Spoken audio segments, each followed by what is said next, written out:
सोचा कि मेरा घर नहीं, परिवार नहीं, जॉब नहीं, क्योंकि जब इंसान संभल में आके अपनी जीवन हत्या कर रहा है और वो वहां पर लखनऊ में नौकरी करता है, तो लखनऊ की और संभल की डिस्टेंस देखिए आप कितनी दूरी होगी। क्या वो जॉब कर पाएगा? क्या वो अपने मुकदमे लड़ पाएगा संभल में आके? नहीं लड़ पाएगा।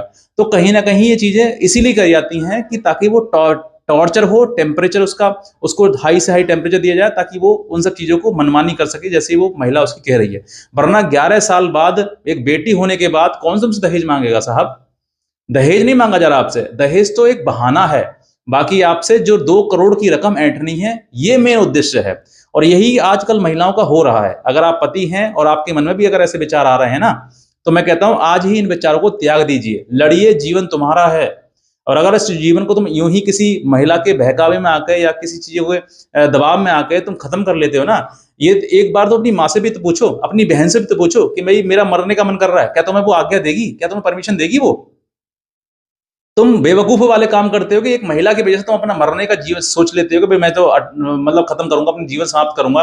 बेवकूफी वाले काम खत्म करो और लड़ाई लड़ो। अगर तुम्हारे अंदर दम है ना, मर्दानगी है, तो तुम लड़ाई लड़ो उस महिला से जिस महिला ने तुम्हारा जीवन खराब कर रखा है। पूरी जिंदगी लड़ा दो और उसको ऐसा बना दो कि वो जीवन में तुमसे लड़ना भूल जाए, और जीवन भर उससे लड़ो, कभी तलाक मत दो उसको। उसको जीवन में कभी तलाक मत दो और तुम अपना जीवन ठीक करो और उसको लड़ने दो। जितने मुकदमा कर रही है करने दो, लोअर कोर्ट से लेकर हाई कोर्ट तक जहां तक लड़ती है लड़ने दो। लेकिन तुम कभी ऐसा कदम मत उठाओ जिससे तुम्हारी माता पिता को या तुम्हारी बहन को या तुम्हारे भाई को इतनी बड़ी हानि हो जाए कि जिसकी बाद में कल्पना भी ना की जा सके और उस हानि की भरपाई भी ना की जा सके। ऐसे ही मत करो। रुपया पैसा आप कमाओगे, जितना कमाया उतने गंवा दो, कोई दिक्कत नहीं। तुम कुछ लेकर नहीं आए थे और ना कुछ तुम लेकर जाओगे। तो इसलिए लड़ाई में जो जितना तुम खर्च कर सकते हो उतना खर्च करो, लेकिन इस तरीके की बेहुदा हरकतें मत करो जो कि जीवन समाप्त कर लो। इस माँ को, जिस माँ का ये बेटा गया है अंशुल वासने, ये बेटा कभी वापस नहीं आ सकता। ये भाई कभी वापस नहीं आ सकता।